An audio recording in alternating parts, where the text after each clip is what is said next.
Appreciate you all taking the time to be here and join us today for the Texas Firearm Carry Act of 2021. Chief Daniel Scesney with the Grand Prairie Police Department is going to be presenting the information that he knows about this and sort of give us some information, hopefully, on our rights as employers and as citizens when this thing comes into effect on September 1st of 2021. I feel like, and correct me if I'm wrong, Chief, if do you want them to hold questions to the end, or are you good with them interjecting during? No, hit me as we go. That way you don't have to wait to the end. I want to be respectful of your time. So if you have a question that we knock out early and you got to punch out, that's cool by me. You never know when you might need to smoke a cigar or hit, go run out into the waves with the seagulls. Just never know. Just hypothetically speaking, of course. Hypothetically, yes. All right. Okay. Well, super. Well, I'm going to hand it over to you, and I think you plan to share your screen at some point, but you're on the main screen now. All right. So I'm going to do my best here to share my screen. Can everybody see that? Yes. Okay, very good. All right, so Michelle asked me to come on and talk a little bit about House Bill 1927. That is the constitutional carry law that kicks in on September 1st. So I'm going to hit all the high points. Please feel free to interject at any time. I will answer the questions the best that I can. Before I get started, I want to put a giant asterisk by my presentation. So our elected officials made substantial changes to this law. This is what those are. It is like reading legalese and Greek combined. So I've ran my presentation by the district attorney, by our legal staff, and there are still some things that they're sorting out. Having said that, I think the main stuff that you guys are concerned about is pretty cut and dry. So we'll hit that and then and we'll go from there. Here's a presentation at a glance. We're going to talk about who can now carry a gun, where they can carry a gun and where they can't carry a gun. And then anytime I give a presentation, I always like to leave plenty of time at the end for questions. Keep in mind that although we're talking about carrying handguns today, no questions are off limits anytime I'm speaking anywhere. So if you have a burning question that you've always been wanting to ask the police chief or any police officer, now would be a good time to hit me with that. There's plenty of controversy out there, and I've got hot sports opinions, so bring it. Okay, who can carry a gun under this new law? Well, as you all know, it used to be in order to carry a handgun, you had to have a concealed handgun license, and the weapon needed to be in a specific type of holster. And then there was a time in the law where it had to be concealed and then not concealed and so forth. Under the new law, anyone that's 21 years or older has a clear criminal record and is not presently disqualified from carrying a handgun can now do so. So what does not presently disqualified mean? If you have a felony, certain criminal deals in the law would preclude you from carrying one, like having a protective order, some certain family violence laws. You would know if you have one of these. So if you have those issues in your criminal past, you still cannot carry a gun. That has not changed under this new law. But what has changed is it is much easier now to carry a firearm.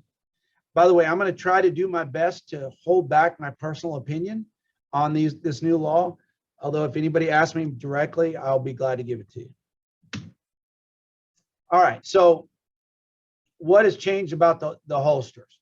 So I realize that my picture here is a gross exaggeration on a holster, but the new law now says that if you have, it used to be a specific holster on your waist. Now, virtually any type of holster is acceptable. If you have a holster that's wrapped around your neck, it's fine. Leg holster, ankle holster, thigh holster, whatever, it's okay. So theoretically, this gentleman here would be in compliance. Let's see, where can you carry a handgun without a permit? Well, this is where I want to touch on for a little bit to try to calm down some potential fears that I've been hearing a lot about. So you may or may not know that right now anyone can carry a long gun in public. There are people that like to use this law to try to provoke police officers. We've been dealing with that for some time. And even since 2016, the open carrying of handguns has been legal with a permit. So this part of it isn't really new for us. I'm not super concerned about this law, given this floodgates opening up with people carrying guns around Texas. I just don't think that's going to happen. I think there will be some initially, but then once the new car smell wears off, then they're going to stop doing it. I can tell you that it is not particularly convenient to carry a gun all the time. Take it from me, because I do carry a gun around all the time, and people will, I suspect, do it initially, but it'll go away. Where I am concerned is that once that convenience wears off and they realize that it's uncomfortable carrying a gun around, they're going to start leaving them in cars. And that worries me. Yes, Patty, go ahead. What's your definition of a long gun? A rifle. Okay. Thank you. Yep, you bet. So what we see a lot is citizens that have handguns and they leave them inside cars, unlocked cars, and vehicle burglars will go through at night and help themselves to your property. And so a lot of times, I suspect, at least in this case, it's already happening. I think it's going to get worse. People will leave their guns in their car, forget to lock the car because they leave it in there all the time, and then now it's in the hands of criminals. So that is a concern I have. I see that going up, and just where we are with the law. Citizens can now, as I mentioned, carry these handguns openly in a holster in just about any public areas, most government buildings, if it's not posted, provided that it does not prohibit them from doing that. Any questions on that so far? Okay, I have two questions. Yep. So, so literally it does have to be in a holster. So tucked in the back waistband or in the front waistband of somebody's pants, it is not okay? Masking. No, it's not. But there's a lot of holsters that are designed to look like the gun is tucked in your waistband. Okay. So who would know? in fact, I have one. And okay. It's the reason I carry my pistol like that is because it makes it very small and easy to get to, and it's uncomfortable with these bulky holsters. So but having said that, if you're in doubt and you have concerns, as always, dial 911. Our officers are trained to deal with that. We'll gladly come out and make sure that everybody has what they're supposed to have. Daniel, so a lot of women carry weapons in their purses. So you still have to have a permit for that? Well, if you have a permit, that would be acceptable. Or if you have a holster inside your purse, that would be acceptable.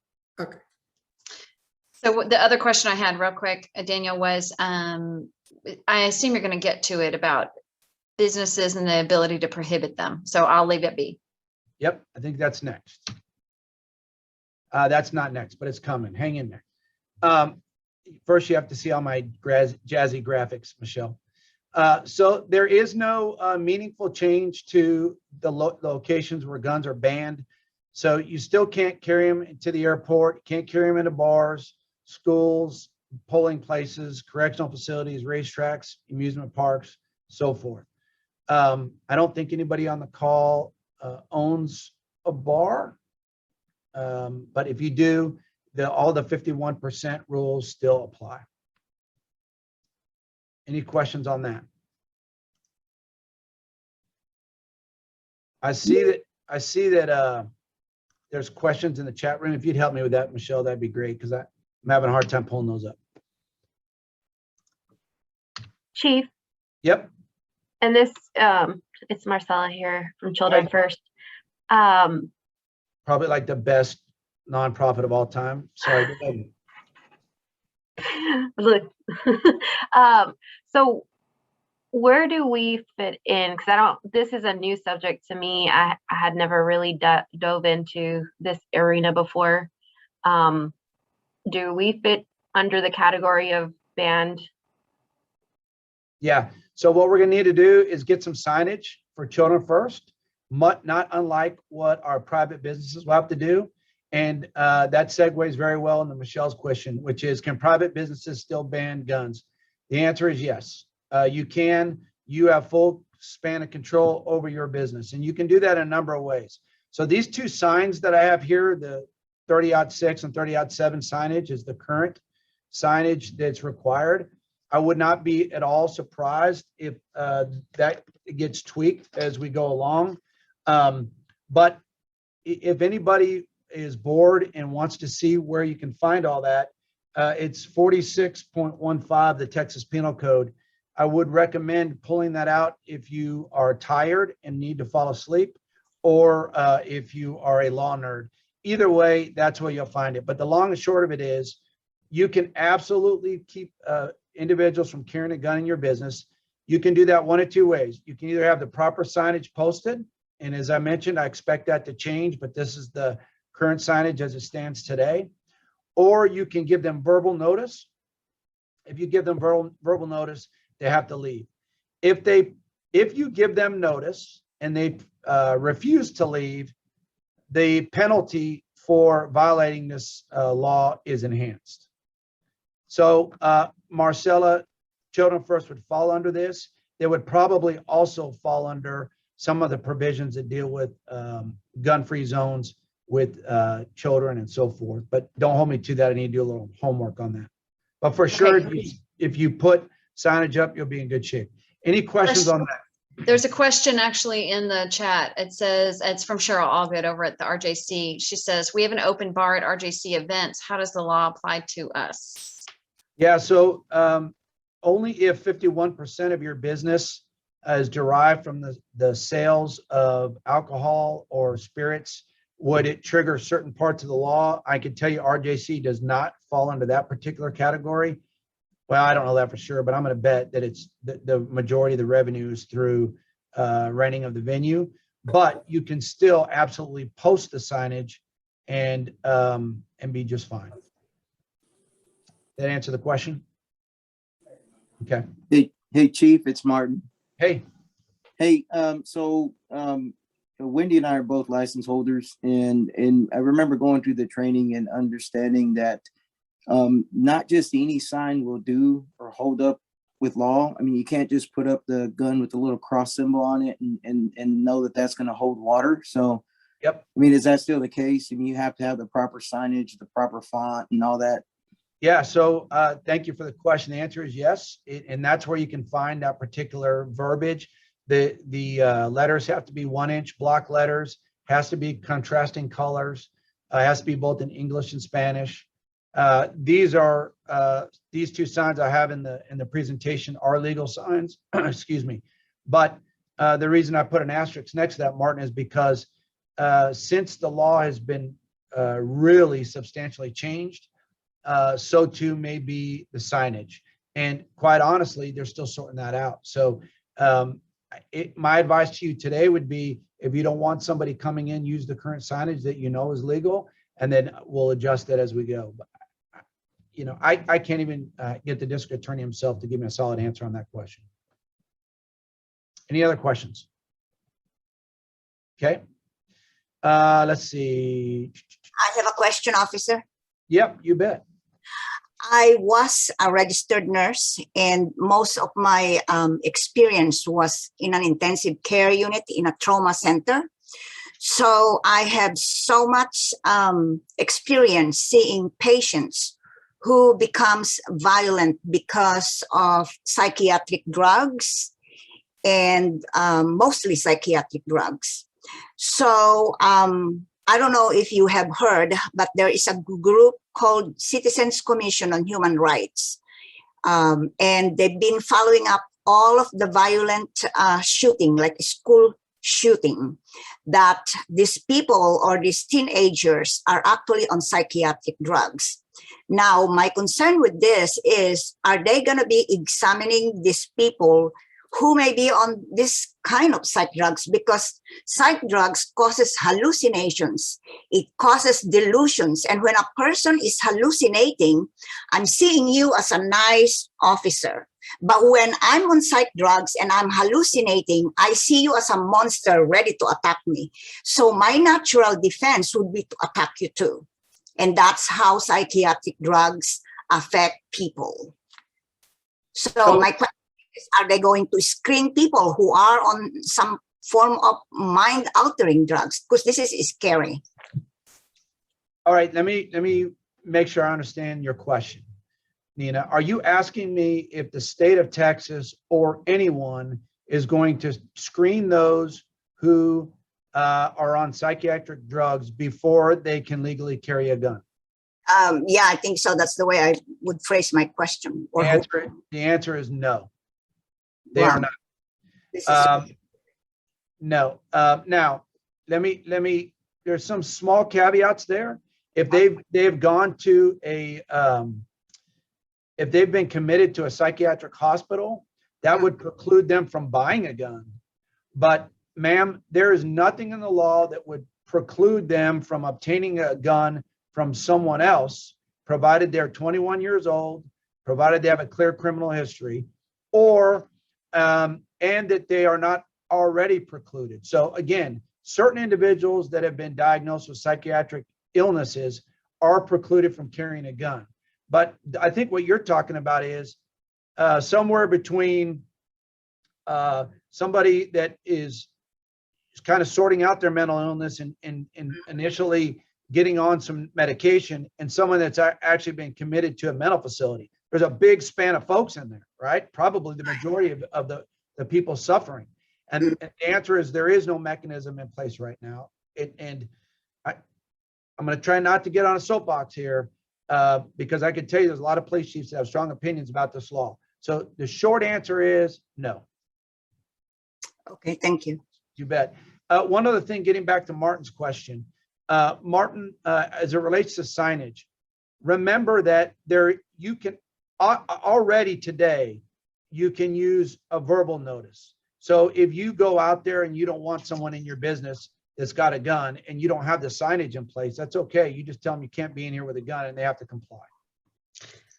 Okay, Daniel, I have two questions. Haley asked on the chat, are we, Texas, the first state to allow this, or are we joining other states that have this law? No, thank you for that question.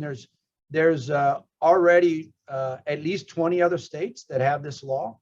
And Martin mentioned something about him being a license to carry holder. Let me give you an advantage as to why you might want to maintain that license, even though you don't need to have a license to carry a pistol in Texas any longer. There are a lot of other states that have reciprocal agreements with Texas. So Martin, let's just say that you wanted to go up to Oklahoma, and don't hold me to Oklahoma as being a reciprocal state because I don't know, but let's just use them as an example for our discussion. If they're a reciprocal state, you could theoretically go up there with your firearm and still legally carry it and be just fine. But if they're not a constitutional carry state, you could not.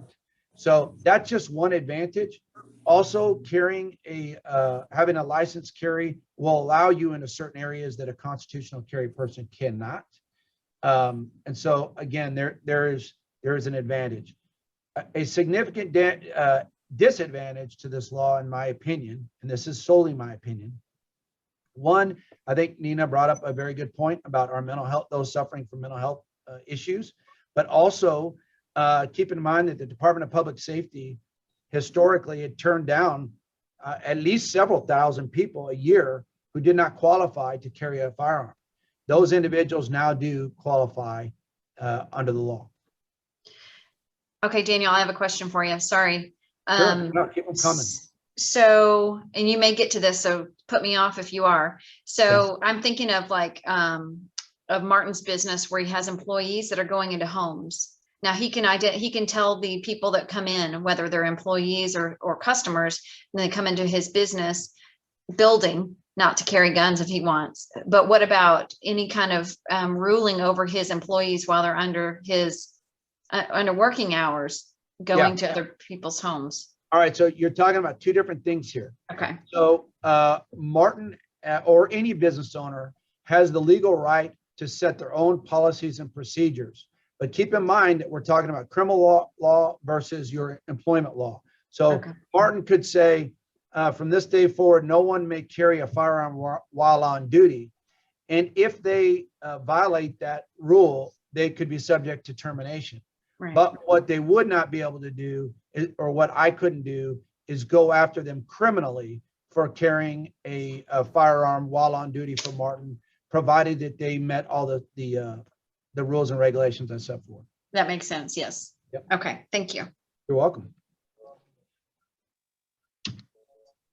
All right. So somebody asked a question about can handgun license owners still obtain a license to carry? The answer is yes. The current law allows Texans to get a handgun safety course, demonstrate some type of proficiency and so forth. The permitless carry law will remove that requirement, but the Texas Department of Public Safety has been charged with creating an online gun safety course for free. It is just not a requirement to carry a firearm. So in other words, you can watch them do it on TV and carry a firearm. Okay. There's another question from the chat, Yeah, Daniel. It sure. says from I'm sorry. Go ahead.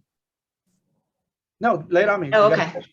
Yeah, it says from GPHS students, you mentioned your concern of more guns being left in cars, guns then being stolen from cars. Do you anticipate an increase in crime from this? You know, that is difficult to say. So if I understood the question, is there a concern that the firearms stolen out of vehicles will then in turn be used in violent crime? I think is the spirit of the question. And, you know, I suspect anytime you inject additional guns onto the street, there is that danger. Fortunately, this is a shameless plug, but Grand Prairie is extremely safe, 8th safest large city in Texas for violent crime, only first ring suburb. So we are doing very well on violent crime, but crime just doesn't stay within our borders. So a lot of times these guns get stolen, they get moved around in the hands of criminals, and they go into the other cities where violent crime occurs. So I'm absolutely concerned about that. I don't have a problem with law-abiding citizens having guns. In fact, I've worked cases where a lady's life was saved because of a licensed carry holder was there and had a firearm and saved her life. So I think there's value there, but I am concerned that people that are not trained to carry firearms will be able to. I'm also concerned that there'll be more guns on the street because it's easier to obtain them. Did that answer the question? I think so. I think that's what they intended. All right, well, hit me back if I didn't get it. This law does not change the background requirement to purchase a gun. So this is an important distinction. Although you can carry a gun, you can't go to Academy or wherever else and purchase a gun any different than before. You still have to make sure that you've got a clean criminal history. But you can still obtain a gun from a family or a friend or go to a gun show and purchase a gun from an individual, and no background check is required.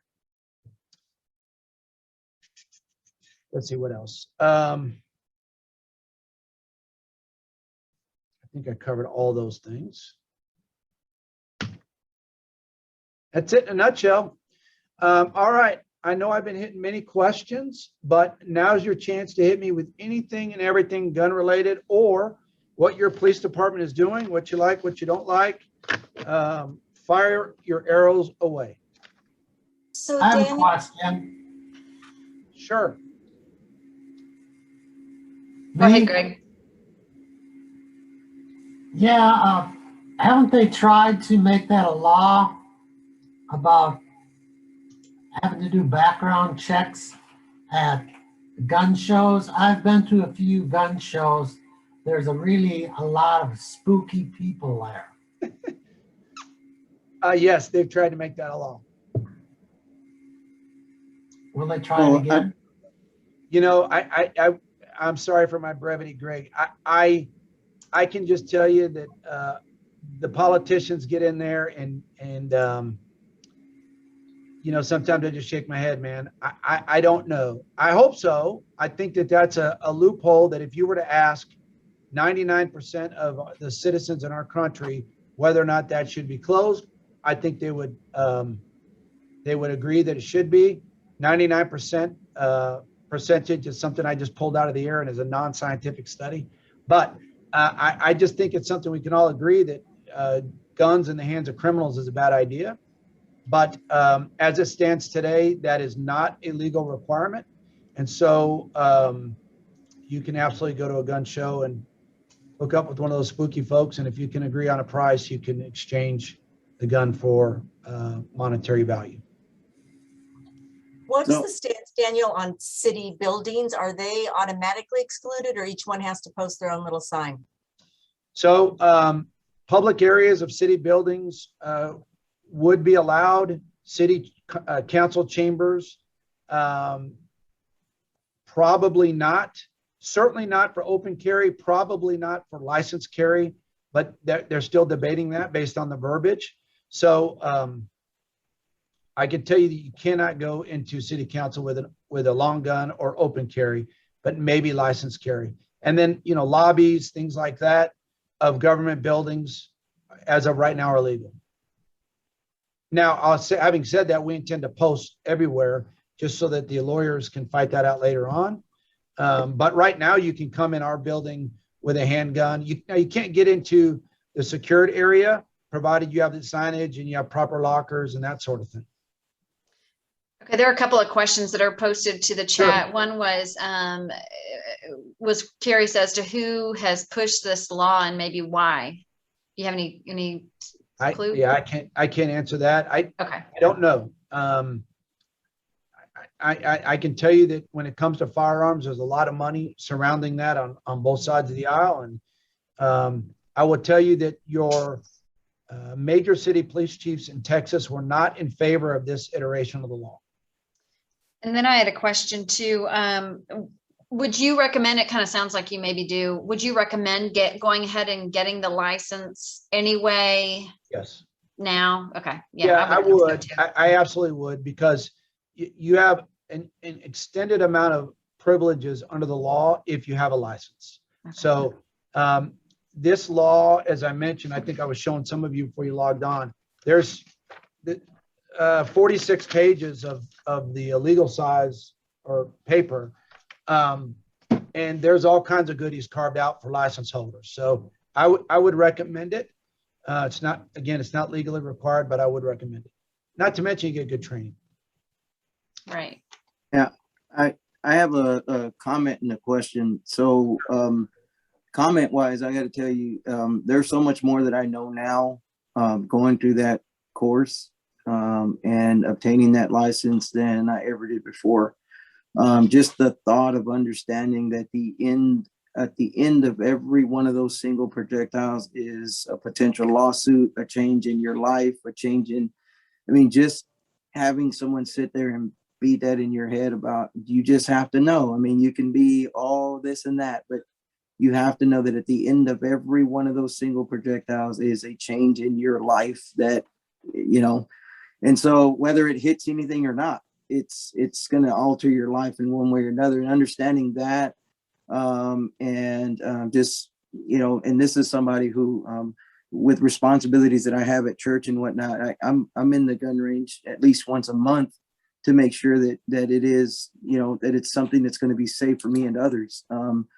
Constantly training, but really going through and having that course was, I think, this is where it all changes. It's not in your holster. It's not in your hands. It's not whether you're carrying, it's up here. And when you realize that, I think that's when the safety really kicks in.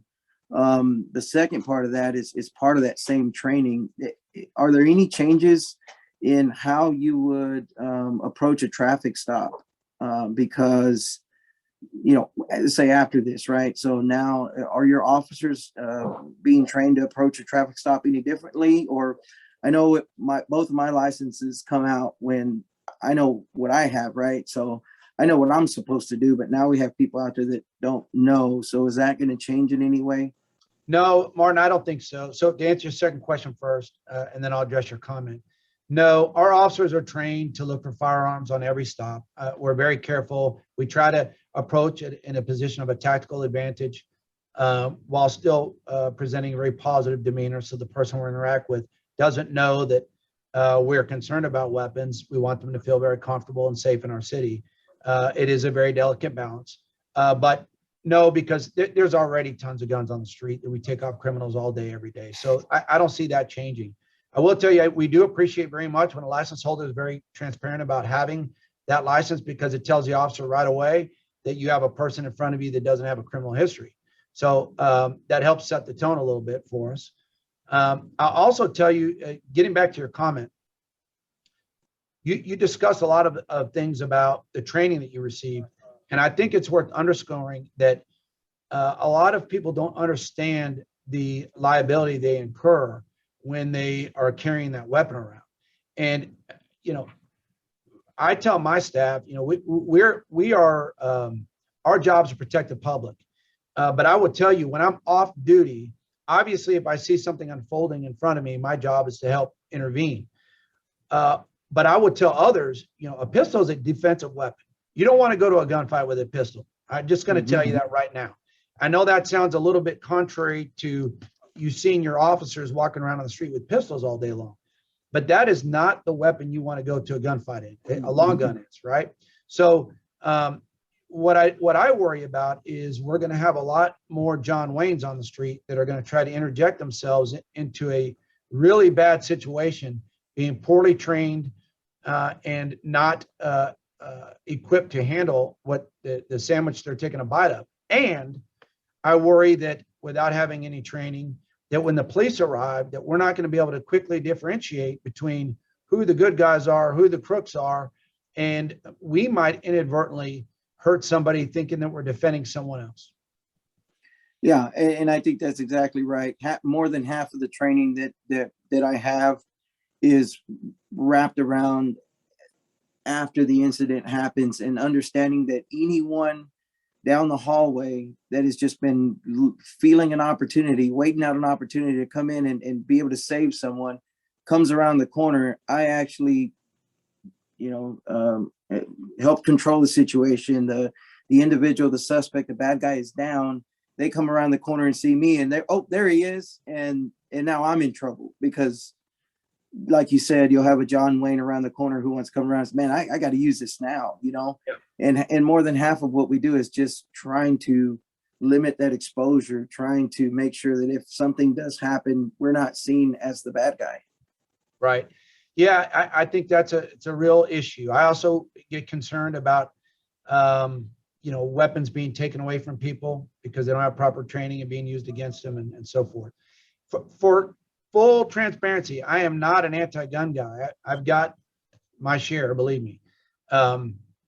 I just think there's some challenges on this law that are going to potentially put our public at a little heightened risk.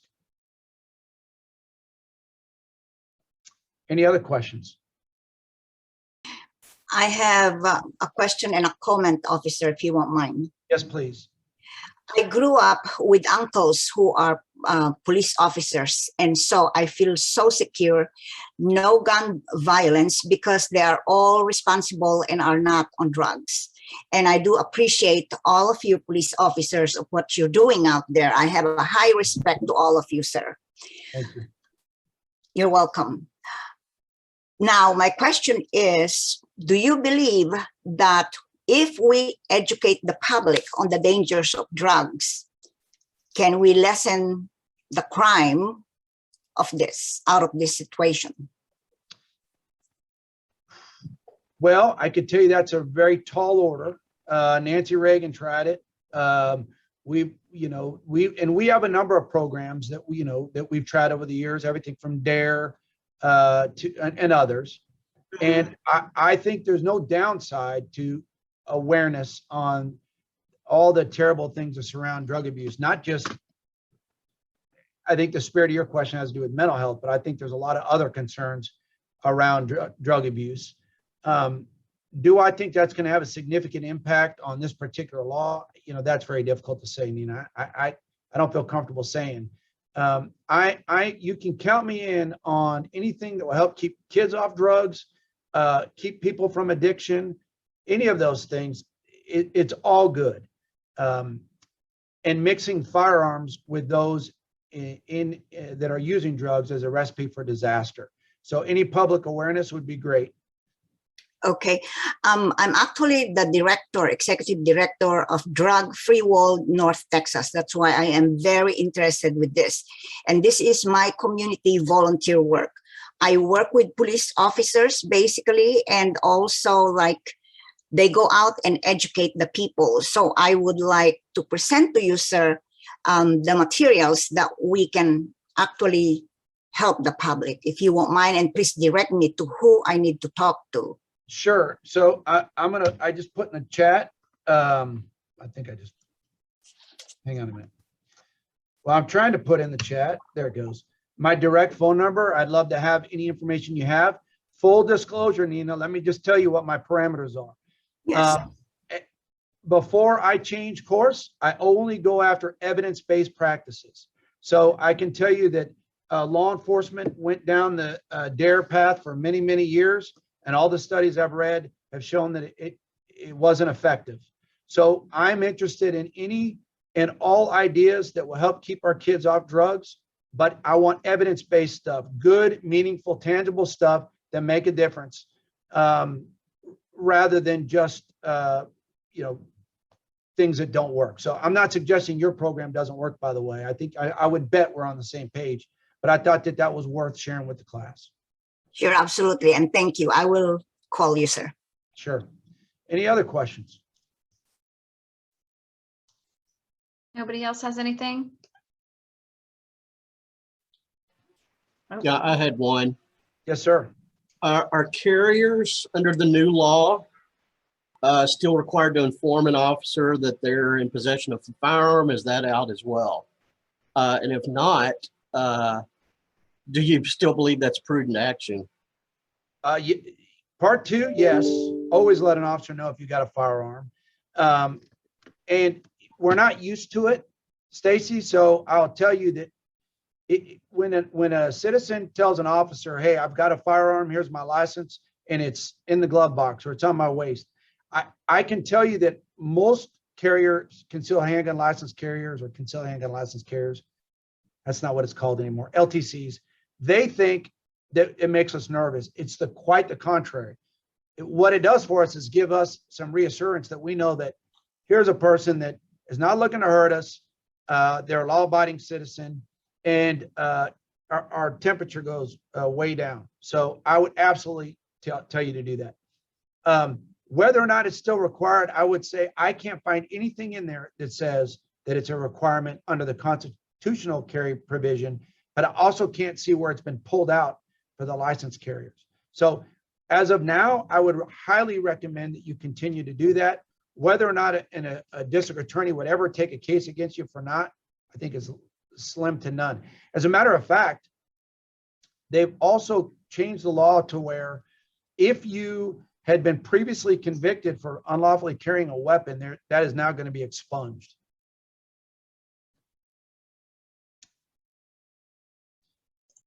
All right. Any other questions? We're hitting the 1:45 mark here.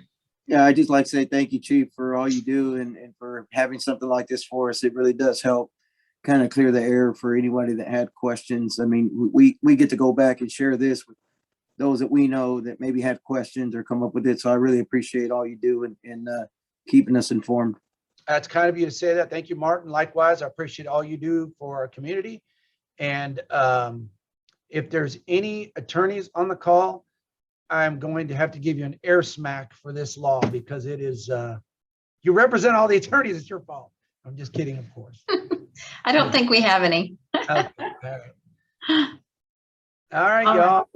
Okay, let me ask you guys this question. We any other questions related to law enforcement? Look at Barry over there sashaying around the water. Any other questions at all?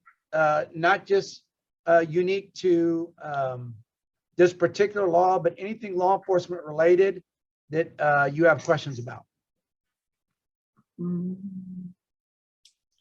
Hey, Daniel, back years ago, before my children, my oldest is 35, I took like a firearm safety that the police department offered. Do y'all still do that? No, we do not. Well, let me back up.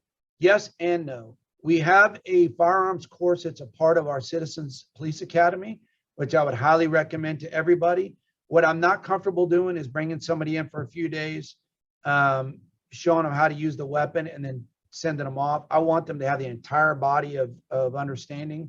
So it's something we do during the Citizens Police Academy. Thank you. And Yeah. thank you so much. I think our police department is probably one of the best ones around, especially here in the DFW area. How We dare don't you, seem to madam? We are have- clearly the best around. Clearly the best. And we don't seem to have issues, and we're not in the news for stuff. And I know y'all work hard, and I appreciate you, and thank you so much. Well, thank you, ma'am. Appreciate those kind words. I could tell you that we work hard every day to serve you, the public.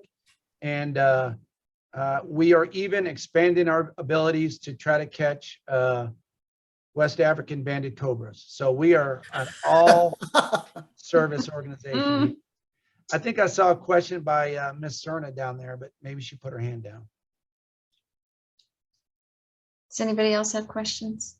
Are you still using the drones, Daniel, to Yeah. patrol? Yes, we do. So thank you for that question, Greg. We use our drones quite a bit, particularly to catch people that are out stealing, breaking into your cars at night. So while you are at home sleeping, we have drones patrolling your neighborhood, looking for unusual heat signatures and patterns. So what it looks like is a bright dot on a map. And if they're working their way from one car to the next car to the next car to the next car, that would be reasonable suspicion, and we'll detain them. And we've caught a lot of car burglars that way. What it cannot do is give a level of detail to where we can make out features on an individual's body. In other words, if you're in your backyard in the swimming pool or sunbathing or whatever, that isn't the level of detail we can see. We're looking for that bright dot that's going from house to house to house. And it's very effective, Greg. And as a matter of fact, not only is it effective for that, it's effective for whenever we're in a foot chase. We've gotten out of the business of chasing offenders. What we now do is launch a drone, and we use the drone to chase them until they get tired. And then we just walk up and ask them if they're done, and we carry them off to jail. And then also we've used it to find little toddlers that have gotten out of their home in the middle of the night. I've recently seen some just heart-wrenching video. My team, that this little girl was probably 3 years old, 4 years old, had gotten out of the house and had wandered off into this wooded area. And the parents couldn't find her. And we were able to get the drone up, found her heat signature, and seeing her run to the arms, literally run into the arms of a police officer was that right there was worth the entire price of our drone program. So very, very good stuff there. We use it for search and rescue when we have people that have unfortunately lost their lives in the lake or in a river or things like that, where you can't get cars and boats and people to easily. The drones can help us more quickly get into those areas and take life-saving measures, hopefully, if we get there quick enough. So just a few little things that we're doing with the drones that are been fantastic. Anybody else? All right, I have one last question. You mentioned Citizens Police Academy. I did it years and years ago. Fantastic thing. Is there still, can people still sign up for that? Or do you want to tell a little bit about that before we get going? Sure, absolutely. So the Citizens Police Academy is still absolutely up and running. This year will be our first CPA where we do Spanish speaking only. I felt like it was way high time for that. Particularly, we have such a large Hispanic population in Grand Prairie. There was really no way for a Spanish speaking only individual to understand what we do. And so the cool thing about that particular program, and I'll get back to the English version in a minute, but for the Spanish speakers, the only time they're going to hear English is when I walk in there day one and my words are translated because my Spanish is terrible. But after that, every instructor, everything from A to Z for the entire program which is several months, is done in Spanish. So what the program looks like is you will be able to come in. Every unit in our department gives a presentation to show what our job looks like, pulls the curtains back. You will have the ability to go out to our shooting range and do a firearms course.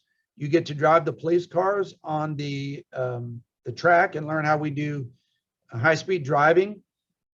You'll learn from our homicide detectives, our domestic crimes detectives, child crimes detectives, bike patrol guys, our admin team. I mean, everything we do, our lake patrol. Gang Every, unit. pardon? Gang unit. Gang, SWAT, all of it. We pull the curtain back and show you, the people we work for, everything we do.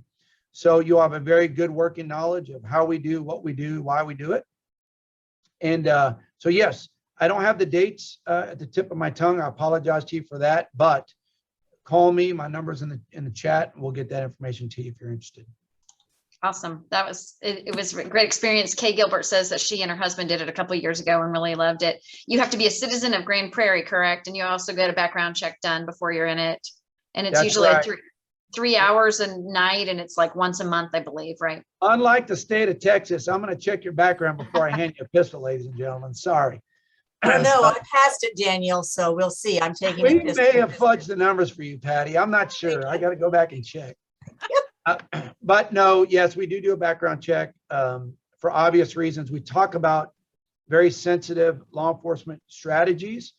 So I can tell you that Grand Prairie, our crime fighting strategy is very, very unique. Very few others around us do it quite like we do. All of my strategies are evidence-based. So before I open the playbook, I want to make sure that everybody that's in the room understands or should be there. And so, yeah, and just very high level, we have looked at crime over the last 3, 5, 10 years. We've sort of developed what I call the crystal ball of crime to try to predict where it's going to be. We've gotten very good at it. And as a result, crime is down 55. That's a 5% in the last 10 years, 16%, 16 since I became your police chief. You're doing an awesome job. Thank you, ma'am. Appreciate that. It's actually the team. We've got rock stars that work for you. Love catching criminals. What Well, else? I beat the demons of the sea. I'm fucking invincible. Hey, Chief, I have one thing for you. Yeah. I am here at the Florida Bradenton Place with retired Sergeant Ed Vanderveen. His daughter Lauren was a detention officer in Grand Prairie there. Oh, great. Talk to her. Small So world. he says hi. We're in the water, so we'll test how good I am with the iPhone and dropping it. Well, I can just tell you that we're all jealous of you handsome devils sashaying around the water with your cigars. So I had PTO, man. any other But we questions? still make it for the chamber call. So, Greg, make sure my points are counted. Yeah, the drone went by your pool. There was a big cat, looked like a moon. all right, everybody. Thank you for the Barry Sanders program. I just saw, thank you, Kay. JD West is our quarterback on our Citizens on Patrol. So if you already know JD, he's a good go-to. But if you don't, call me. I got you back. All right. Well, this has been fantastic. And I want to thank everybody for joining us. And of course, Chief Scesney for spending the time and doing some research, because, he doesn't just wake up with it in his head. He had to learn too. And I appreciate you taking the time and the effort to make sure your information is accurate. And of course, always being so transparent and being open to questions. I think that just is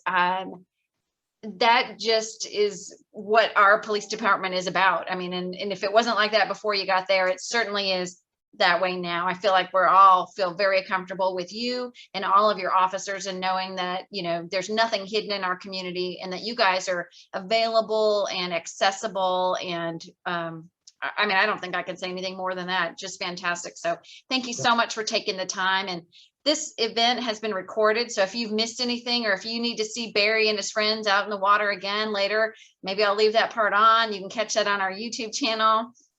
But again, I want to thank you so much for joining us here today. And Chief Scesney, for all your time and effort. And I want to thank you for that. And I guess we're Thank you all very concluded. much. I'm going to get you all to start calling me Daniel, but I appreciate it very, very much. And if I can ever do anything for you, please don't hesitate to call.